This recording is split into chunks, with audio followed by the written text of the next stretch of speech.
Konten kreator. Apa sih konten kreator? Apa sih konten kreator? Apa ya konten kreator ya?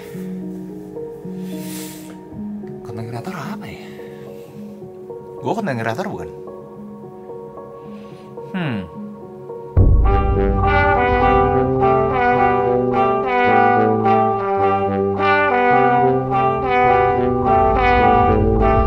Konten kreator adalah orang yang bertanggung jawab untuk membuat atau kontribusi terhadap produksi semua media yang sering diasosiasikan dengan digital media.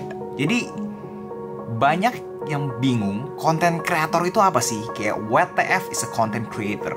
Apakah lu konten creator? Apakah gua konten creator? Itu pertanyaannya, kayak siapa gitu? Siapa gitu? Kenapa gue pengen bahas topik ini? Karena gue ketemu satu orang yang dia nanya ke gue, Kak, kalau misalkan untuk jadi konten kreator itu secara full time harus punya banyak followers ya Kak ya? Terus gue bingung kan, kayak nggak harus sih. Dan itu yang akhirnya membuat gue pengen buat video ini. Apakah jangan-jangan kalian juga berasa followers dan konten creators itu berhubungan? Dimana itu tidak ada hubungannya sama sekali. Mungkin kalian juga bingung, apakah gue itu konten kreator atau gue itu selebgram. Itu dua hal yang berbeda loh, selebgram dan konten kreator.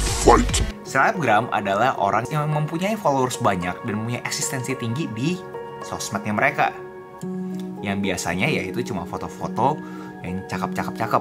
Followersnya selebgram ini sifatnya itu adalah fandom, yang mengidolakan bahwa wah ini keren sekali ya hidup nih orang ya, gue idola. Biasanya komentar-komentar juga keren kak, segala macam. Nah itu selebgram. Dan di lain pihak, konten kreator adalah orang-orang yang bisa membuat suatu karya. Sebagai contoh, foto, video, blog post, dan apapun itu. Masih bingung bedanya konten kreator dan selebgram? Kalian bisa lihat dari feed-feed Instagramnya. Kalau kalian lihat mereka sering buka baju dan kasih lihat mereka punya ketertarikan, itu selebgram. Kalau misalnya kalian lihat mereka lebih banyak kasih lihat karya-karya yang tidak ada dirinya, itu konten kreator. Kalau kalian masih bingung lagi, kalian bisa lihat pas kalian ketemu mereka. Selebgram. Sorry bro, telat bro. Gue jadi gak enak nih. Lu makan dulu aja cuy, nyantai aja. Gue tadi habis syuting juga. Nyantai lah. Konten kreator sih kak, iya udah jadwal syuting ya, boleh numpang charging kameranya dulu. Konten kreator. Oke, jadi pertanyaannya adalah apa sih tugasnya konten kreator?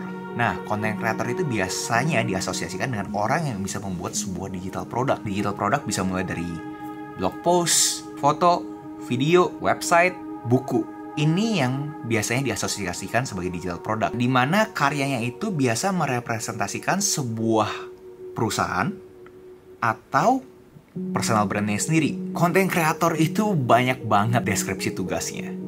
Kalau dia benar-benar manage, dia punya brand sendiri, his own personal brand.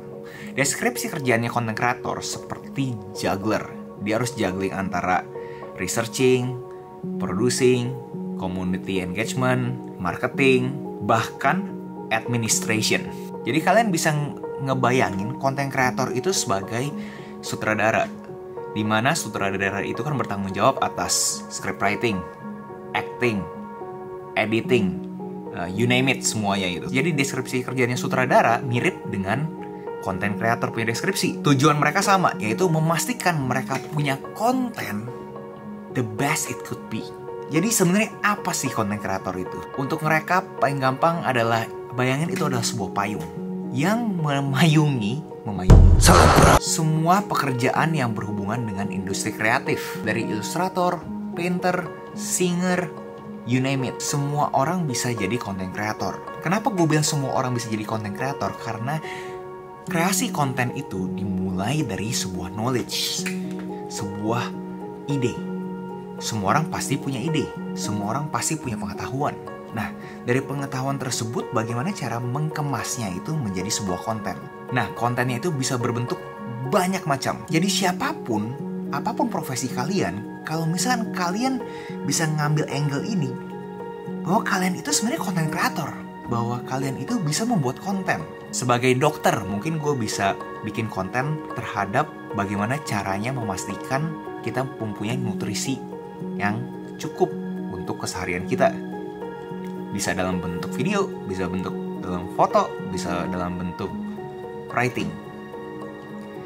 Misalkan gue itu yoga teacher, gue bisa kasih gue punya latihan dalam bentuk e-course, dimana gue bisa rekam gue punya gerakan, lalu gue jadikan itu satu modul. Itu juga termasuk konten kreator, itu termasuk kreasi konten. Jadi sekarang gue minta ke kalian adalah, coba kalian pikir pengetahuan atau ide apa yang kalian miliki, yang bisa kalian kemas sebagai konten, apapun. Balik ke cerita gue yang awal, sekali lagi bahwa konten kreator tidak ada hubungannya dengan followers. Followers itu ada hubungannya dengan selebgram. Karena selebgram secara tradisional mereka menjual mereka punya jasa atau mereka punya karya dengan mereka punya followers. Sedangkan konten kreator, bagi contoh fotografer, mereka tidak butuh banyak followers untuk menghasilkan duit sekian banyak.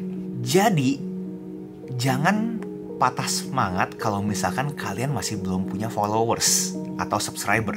Karena kreasi konten ini tidak ada hubungan dengan followersnya kalian. Mau seberapa banyak followersnya, kalau misalkan kalian tidak bisa menghasilkan karya yang cocok untuk brand atau audiens kalian, tetap aja.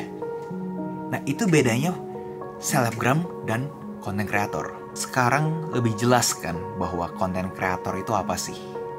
Nah, dari sana gue harap ini bisa men-trigger kalian untuk masuk ke industri kreatif ini. Coba kalian pikirin, dibandingin kalian nge-scroll Instagram, dibandingin kalian konsumsi konten, lebih baik kalian produksi konten dan menghasilkan passive income.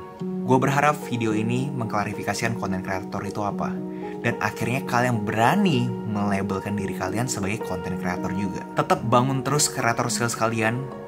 Ingat, ini profesi yang susah. Ingat juggling tadi. Tapi kalian pasti bisa. Jangan lupa like, share, komen, nyalain notifikasinya. And I'll see you guys in the next video. Bye-bye.